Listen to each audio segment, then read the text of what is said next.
ನಮಸ್ಕಾರ. ಅವ್ರು ಹೇಳಿದಷ್ಟು ಸಾಧನೆ ಏನಿಲ್ಲ. ಬಹುಶಃ ಈಗಾಗಲೇ ಇಬ್ಬರು ಹೇಳಿದ್ದಾರೆ. ಒಬ್ಬರು ನಿರೂಪಕರು ಭರತನಾಟ್ಯದ ಬಗ್ಗೆ ಹೇಳಿಯಾಗಿದೆ, ಡಾಕ್ಟರ್ ಮನೋಹರ್ ಅವರು ಹೇಳಿಯಾಗಿದೆ. ಇವತ್ತು ಫಿಲಮ್ ನೋಡ್ತಾ ಒಂದೇ ಒಂದು ಡೈಲಾಗ್ ಕೇಳಿದೆ, ಹಿರಿ ಸೊಸೆ ಆಗಬೇಡ, ಹಿತ್ಲು ಬಾಗಿಲಾಗಬೇಡ ಅಂತ. ಈಗಾಗಲೇ ಇಬ್ಬರು ಸಾಕಷ್ಟು ಹೇಳಿದ್ರು, ಕೊನೆಯವರು ಒಂದಿಷ್ಟು ಉಳಿಸ್ಬೇಕು. ನಾನು ಮಾತಾಡೋದು ಏನು, ಭರತನಾಟ್ಯ ಅನ್ನುವುದು ಒಂದು ದೈವಿಕ ಕಲೆ. ಅದಕ್ಕೆ ಪ್ರತ್ಯಕ್ಷ ಸಾಕ್ಷಿ ನಮ್ಮ ನಟರಾಜ ಇದ್ದಾರೆ. ಆದಿದೇವ ಅಂತ ಕರೆಸಿಕೊಳ್ಳುವಂತಹ ನಮ್ಮ ಶಿವ ತಾಂಡವ ನೃತ್ಯದಿಂದ ಈ ಕಲೆಯನ್ನು ಸೃಷ್ಟಿ ಮಾಡಿತು. ಇದು ಪುರಾಣದ ಹಿನ್ನೆಲೆಯಲ್ಲಿ. ಆದರೆ ನಾವು ಇತಿಹಾಸವನ್ನು, ಚರಿತ್ರೆಯನ್ನು ನೋಡಿದಾಗ ಭರತ ಮುನಿಯಿಂದ ಇದು ಆರಂಭವಾಯಿತು ಅಂತ ಹೇಳ್ತೀವಿ. ಹಾಗಾಗಿ ಇದಕ್ಕೆ ಭರತನಾಟ್ಯ ಅನ್ನುವ ಹೆಸರಿದೆ. ಡಾಕ್ಟರ್ ಹೇಳುವಂಥದ್ದು ಕೆಲವು ಪಾಯಿಂಟ್ಸ್ನ ನೋಟ್ ಮಾಡ್ಕೊಂಡಿದ್ದೆ, ಅವರಿಗಾಗಲೇ ಹೇಳಿಬಿಟ್ರು. ಅದಕ್ಕೆ ನಾನು ಚೇತಕ್ ಅವ್ರು ಕೇಳಿದ್ರೆ ನಾನು ಇನ್ನೇನು ಹೇಳಿ. ಏಕೆಂದರೆ ದೈಹಿಕ ಮತ್ತು ಮಾನಸಿಕ ಸಮತೋಲನಕ್ಕೆ ನಾಟ್ಯ ಒಂದು ಬಹುದೊಡ್ಡ ವೇದಿಕೆ, ಒಂದು ದೊಡ್ಡ ಮಾಧ್ಯಮ.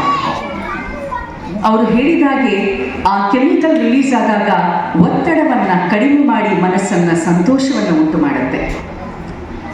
ಹಾಗಾಗಿ ನಾವು ನಮ್ಮ ಲಲಿತ ಕಲೆಗಳನ್ನು ಯಾಕೆ ಉಳಿಸ್ಕೊಂಡು ಬಂದಿದ್ದೇವೆ ನಮ್ಮ ದೇಶದಲ್ಲಿ? ಒಂದು, ಇದು ನಮ್ಮ ಸಂಸ್ಕೃತಿಯ ಬೇರು, ಸಂಸ್ಕೃತಿಯ ಪ್ರತೀಕ. ಮತ್ತೊಂದು ದೈಹಿಕ ವ್ಯಾಯಾಮ, ಮತ್ತೊಂದು ಮಾನಸಿಕ ಸ್ಥಿಮಿತತೆ, ಸಂತೋಷಕ್ಕಾಗಿ. ಮತ್ತೊಂದು ಬಹುದೊಡ್ಡ ಉದ್ದೇಶ ಏನಿದೆ, ಅದರ ಫ್ರೂಟ್ಫುಲ್ನೆಸ್ ಏನಿದೆ ಅಂದರೆ ಸಾಮಾಜಿಕ ಏಕತೆ, ಬಂಧುತ್ವದ ಹೆಚ್ಚಳಿಕೆ. ಯಾವಾಗ ನಾವು ನನ್ನ ಮನೆ ಎನ್ನುವಂಥ 4 ಗೋಡೆಯ ಮಧ್ಯೆ ಇರ್ತೇವೋ ಆಗ ನಾನು ನನ್ನದು ಅನ್ನುವಷ್ಟೇ ನಾವು ಸೀಮಿತವಾಗಿರ್ತೀವಿ, ಬಾವಿಯ ಕಪ್ಪೆಯಾಗಿರ್ತೀವಿ. ಯಾವಾಗ ನಾವು ಸಮಾಜಕ್ಕೆ ತೆರೆದುಕೊಳ್ತಾ ಹೋಗ್ತೀವಿ ಆಗ ಎಲ್ಲ ನಮ್ಮವರು ಎನ್ನುವಂತಹ ಭ್ರಾತೃತ್ವ ಭಾವನೆ ಮೂಡಲು ಸಾಧ್ಯವಾಗುವುದು ಇಂತಹ ಲಲಿತ ಕಲೆಗಳಿಂದ. ಲಲಿತ ಕಲೆಗಳಿಗೂ ಸಾಹಿತ್ಯಕ್ಕೂ ಇರುವ ಒಂದು ದೊಡ್ಡ ವ್ಯತ್ಯಾಸ ಏನು ಗೊತ್ತಾ? ಸಂಗೀತನ ನೀವು 1000 ಜನ ಕೂತ್ಕೊಂಡು ಒಟ್ಟಿಗೆ ಕೇಳ್ತೀರಾ, ಭರತನಾಟ್ಯ ಪ್ರದರ್ಶನವನ್ನು ಒಟ್ಟಿಗೆ 1000 ಜನ ಕೂತ್ಕೊಂಡು ನೋಡ್ಬೋದು. ಆದರೆ ಸಾಹಿತ್ಯ ಮಾತ್ರ ಒಬ್ಬರೊಬ್ಬರೇ ಓದುವಂಥದ್ದು.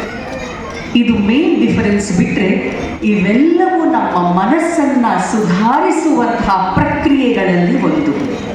ಹೇಗೆ ಒಂದು ಕಲ್ಲನ್ನು ಶಿಲ್ಪಿ ಸಣ್ಣ ಉಳಿಯಿಂದ, ದೊಡ್ಡ ಉಳಿಯಿಂದ ಮೊದಲು, ಆಮೇಲೆ ಸೂಕ್ಷ್ಮವಾಗಿ ಸಣ್ಣ ಉಳಿಯಿಂದ ಕೆತ್ತುತ್ತಾ ಹೋಗ್ತಾನೋ, ಅದೇ ರೀತಿ ಎಲ್ಲ ಲಲಿತ ಕಲೆಗಳು, ಚಿತ್ರಕಲೆ ಇರ್ಬೋದು, ಶಿಲ್ಪಕಲೆ ಇರ್ಬೋದು, ನಾಟ್ಯ ಇರ್ಬೋದು, ಸಂಗೀತವಿರಬಹುದು, ಸಾಹಿತ್ಯವಿರಬಹುದು, ಇವೆಲ್ಲವೂ ನಮ್ಮನ್ನು ಸಂಸ್ಕರಿಸ್ತಾ ಹೋಗುತ್ತೆ. ನಾವು ಅದಕ್ಕೆ ತೆರೆದುಕೊಳ್ಳಬೇಕು. ಕೇವಲ ನಾವು ಈ ಮಕ್ಕಳೆಲ್ಲ ಹಿಂದೆ ಕೇಳಿಸ್ಕೊಳ್ತಾ ಇದ್ದಾರೆ ಅನ್ನುವ ಉದ್ದೇಶಕ್ಕೆ ಕಿವಿ ಮಾತನ್ನು ಹೇಳ್ತೇನೆ. ವಿದ್ಯಾಭ್ಯಾಸ ಎಷ್ಟು ಮುಖ್ಯವೋ ಮನಸ್ಸನ್ನು ಸಂಸ್ಕರಿಸುವಂತಹ ಲಲಿತ ಕಲೆಗಳು ಕೂಡ ಅಷ್ಟೇ ಮುಖ್ಯ. ವಿದ್ಯೆ ಯಾತಕ್ಕೆ ಬೇಕು?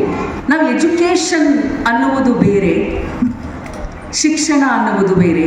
ಅಂದರೆ ವಿದ್ಯೆ ಎನ್ನುವುದು ಜ್ಞಾನಾರ್ಜನೆಗೆ ಅಂತ ತಿಳಿದುಕೊಳ್ಳದೆ ಇವತ್ತು ನಾವೇನು ಮಾಡ್ತಿದ್ದೀವಿ, ಮುಂದೆ ನಮಗೆ ಏನೋ ತುಂಬ ಒಳ್ಳೆಯದಾಗುತ್ತೆ, ಅಧಿಕಾರ ಸಿಗುತ್ತೆ, ಅಂತಸ್ತು ಸಿಗುತ್ತೆ, ಹಣ ಸಿಗುತ್ತೆ ಅಂತ ಯಾವುದೋ ಒಂದು ಆಸೆಗಾಗಿ ಕಲಿಯುವುದು ನಿಜವಾದ ವಿದ್ಯೆ ಅಲ್ಲ. ಜ್ಞಾನಾರ್ಜನೆ, ನಮ್ಮನ್ನು ತಿದ್ದುವಂತಹ, ನಮ್ಮಿಂದ ಸಮಾಜಕ್ಕೆ ಏನಾದರೂ ಕೊಡುಗೆಯಾಗುವಂತಹ ವಿದ್ಯೆಯನ್ನು ಕಲಿಯಬೇಕು. ಇದರ ಜೊತೆಗೆ ನಮ್ಮನ್ನು ಸಂಸ್ಕರಿಸುವಂತಹ ಲಲಿತ ಕಲೆಗಳನ್ನು ಕಲಿಯಬೇಕು. ಇವೆರಡನ್ನು ಹೇಗೆ ಬ್ಯಾಲೆನ್ಸ್ ಮಾಡ್ಕೊಂಡು ಹೋಗೋದು? ಇದು ದೊಡ್ಡ ಚಾಲೆಂಜ್ ಅಲ್ವಾ ಮಕ್ಕಳಿಗೆ ಮತ್ತು ಪೇರೆಂಟ್ಸ್ಗೆ. ಯಾಕೆಂದರೆ ಪೇರೆಂಟ್ಸ್ಗೆ ಆಸೆ, ನಮ್ಮ ಮಕ್ಕಳು ಇದರಲ್ಲಿ ಎಕ್ಸೆಲ್ ಆಗಬೇಕು, ಇದರಲ್ಲಿ ಎಕ್ಸೆಲ್ ಆಗಬೇಕು ಅಂತ ಎಲ್ಲ ಆಸೆ ಇರುತ್ತೆ. ಆದರೆ ವಿದ್ಯಾಭ್ಯಾಸ ಕೂಡ ಅಷ್ಟೇ ಇಂಪಾರ್ಟೆಂಟು. ಯಾಕೆಂದರೆ ರ್ಯಾಂಕ್ ಬಂದರೆ ನೆಕ್ಸ್ಟ್ ಹೋಗ್ಬೋದು, IAS ಆಗ್ಬೋದು, ಡಾಕ್ಟರ್ ಆಗ್ಬೋದು, ಇಂಜಿನಿಯರ್ ಆಗ್ಬೋದು. ಎರಡನ್ನ ಬ್ಯಾಲೆನ್ಸ್ ಮಾಡೋದು ಹೇಗೆ? ಈ ಚಾಲೆಂಜ್ ಅನ್ನೋದು ಏನಿದೆ, ಇದು ಟೈಮ್ ಮ್ಯಾನೇಜ್ಮೆಂಟಲ್ಲಿದೆ. ಮಕ್ಕಳಿಗೆ ಮನಸ್ಸಿಗೆ ವಿಶ್ರಾಂತಿ ಕೊಡಬೇಕು, ದೇಹಕ್ಕೆ ವಿಶ್ರಾಂತಿ ಬೇಕು. ಆಗ ಮಾತ್ರ ಅವರ ದೇಹ ಮನಸ್ಸು ಚಟುವಟಿಕೆಯಿಂದ ಇರೋದಕ್ಕೆ ಸಾಧ್ಯ. ಹಾಗಾಗಿ ದಯವಿಟ್ಟು ಪೇರೆಂಟ್ಸಲ್ಲಿ ನನ್ನದೊಂದು ರಿಕ್ವೆಸ್ಟ್, ಮಕ್ಕಳಿಗೆ ತುಂಬ ಒತ್ತಡವನ್ನು ಹಾಕಬೇಡಿ. ಅದು ಯಾವುದೇ ಕ್ಷೇತ್ರ ಇರ್ಬೋದು. ಅವರಿಗೆ ಅದರಲ್ಲಿ ಆಸಕ್ತಿ ಬೆಳೆಯುವ ಹಾಗೆ ಮಾಡಿ ಅವರೇ ಅದರಲ್ಲಿ ತೊಡಗಿಕೊಳ್ಳುವ ಹಾಗೆ ಮಾಡಬೇಕು ವಿನಃ ನೀನು ಇದನ್ನು ಕಲೀಲೇಬೇಕು, ನೀನು ಫಸ್ಟ್ ರ್ಯಾಂಕೇ ಬರಬೇಕು ಅನ್ನುವಂಥ ಒತ್ತಡವನ್ನು ಹಾಕಬೇಡಿ. ಯಾವಾಗ ಮಕ್ಕಳಿಗೆ ಒತ್ತಡ ಜಾಸ್ತಿ ಆಗುತ್ತೋ ಅವರ ಆ್ಯಕ್ಟಿವಿಟೀಸು, ಆ ಕೆಪಾಸಿಟಿ ಏನಿದೆ ಅದು ಕಡಿಮೆ ಆಗ್ತಾ ಬರುತ್ತೆ. ಈ ಒಂದು ಶ್ಲೋಕ ಇದೆ ನಮ್ಮ ಸಂಸ್ಕೃತದಲ್ಲಿ, ಏತದ್ದೇಶ ಪ್ರಸೂತಸ್ಯ ಸಕಾಶಾದಗ್ರಜನ್ಮನಃ ತ್ವಂ ಸ್ವಂ ಚರಿತ್ರಂ ಶಿಕ್ಷೇಣಂ ಪೃಥಿವ್ಯೋಹಂ ಸರ್ವಮಾನವಃ. ಅಂದರೆ ನಮ್ಮ ಭಾರತ ದೇಶ ಇಡೀ ವಿಶ್ವಕ್ಕೆ ಒಂದು ಕರೆಯನ್ನು ಕೊಟ್ಟಿತ್ತು, ನಾವು ಕಲಿತಿದ್ದೇವೆ, ನಾವು ನಿಮಗೆ ಕಲಿಸ್ತೀವಿ ಬನ್ನಿ ಅಂತ. Indian is A Born philosopher ಅಂತಾರಲ್ಲ, ಆ ಮಾತಿಗೆ ಸಪೋರ್ಟಿವ್ ಆಗಿ ಈ ಒಂದು ಶ್ಲೋಕ. ಇಡೀ ಪ್ರಪಂಚದಲ್ಲಿ ಅತ್ಯಂತ ಶ್ರೀಮಂತವಾದ ಸಂಸ್ಕೃತಿ ಇರುವಂಥದ್ದು ನಮ್ಮ ದೇಶದಲ್ಲಿ, ಅದರ ಒಂದು ಭಾಗ ಭರತನಾಟ್ಯ. ನಿಮ್ಮ ಮಗು ಅದನ್ನು ಕಲಿತಾ ಇದೆ ಅಂದರೆ ಕೇವಲ ಅದನ್ನು ದೈಹಿಕ ಕಸರತ್ತು ಅಂತ ತಿಳ್ಕೊಳ್ಬೇಡಿ.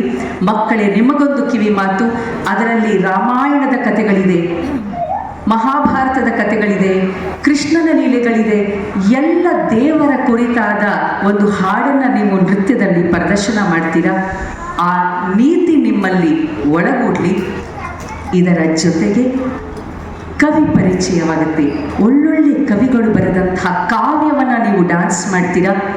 ಕವಿ ಪರಿಚಯ, ನಮ್ಮ ಕನ್ನಡ ನಾಡಿನ ಪರಿಚಯ, ಇವೆಲ್ಲವೂ ನಿಮ್ಮನ್ನು ಒಳ್ಳೆಯ ಮಕ್ಕಳನ್ನಾಗಿ ರೂಪಿಸುತ್ತೆ. ನಿಮ್ಮ ವ್ಯಕ್ತಿತ್ವ ತುಂಬ ಚೆನ್ನಾಗಾಗುತ್ತೆ. ಈ ಶಾಲೆಯ ಹೆಸರು ನೃತ್ಯ ಚೇತನ ಅಂತ. ಅಂದರೆ ನೃತ್ಯ ಕೊಡುವಂತಹ ಚೇತನ ಅದೆಷ್ಟು ಪವರ್ಫುಲ್ ಅನ್ನೋದನ್ನು ನೀವು ಗಮನಿಸಬೇಕು. ಈ ಶಾಲೆಯನ್ನು ಇಷ್ಟು ಚೆನ್ನಾಗಿ ನಡೆಸ್ತಾ ಇರುವಂತಹ ಬಿಂದುರಾವ್ ಮತ್ತು ಚೇತಕ್ಗೆ ನನ್ನ ದೊಡ್ಡ ಅಭಿನಂದನೆಗಳು. ಮಕ್ಕಳಿಗೆ ಮತ್ತಷ್ಟು ಒಳ್ಳೊಳ್ಳೆಯ ಸಾರವಿರುವ, ನೀತಿ ಪಾಠವಿರುವಂತಹ ಹಾಡುಗಳಿಗೆ ನೀವು ನೃತ್ಯವನ್ನು ಮಾಡಿಸಿ, ತನ್ಮೂಲಕ ಮಕ್ಕಳಿಗೆ ಮಾರಲ್ ಸೈನ್ಸ್ ಅಂತ ಏನು ಹೇಳ್ತೀವಿ, ಮಾರಲ್ ಎಜುಕೇಷನ್ ಅಂತ ಏನು ಕೊಡ್ತೀವಿ, ಅದನ್ನು ಈ ಮೂಲಕ ಕೊಡಿ. ಇಷ್ಟು ಹೇಳಲಿಕ್ಕೆ ಅವಕಾಶ ಕೊಟ್ಟಂತಹ ಮತ್ತು ವೇದಿಕೆ ಮೇಲೆ ಇರುವಂತಹ ಈ ಇಬ್ಬರು ಗಣ್ಯರಿಗೆ ವಂದಿಸ್ತಾ ನನ್ನ ಮಾತನ್ನು ಮುಗಿಸ್ತೇನೆ. ನಮಸ್ಕಾರ.